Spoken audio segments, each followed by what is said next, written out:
Hello, good afternoon. This is Coach Zion. I would like today to show you how to copy your referral link. In case you want to get your link and you want to send it to other people to register under you, what do? You come on the Chrome, for example, and you come on the website. Okay, let me take an example, and you come on the website like this. What you do, you log in. Okay.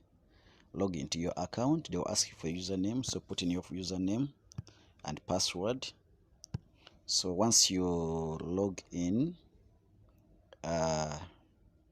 this is your dashboard, but you want to have your link, so you come on the menu. The menu is here, is in the upper corner here on these four boxes.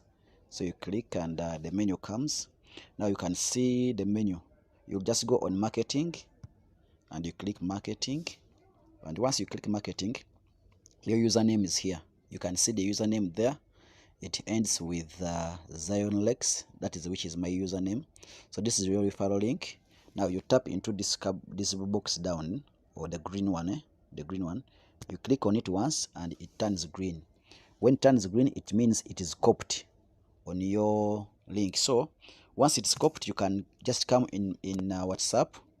Okay, come on WhatsApp, and you find any WhatsApp. For example, let me paste it here for CC, and you just come and long press at the type where the type message. So the word paste come, you click paste, and you send. When you send, so it means the person has received your link. So when they go ahead and click on it, it will take them automatically on the page where to register, and they will be under you. God bless you. This is Coach Zion.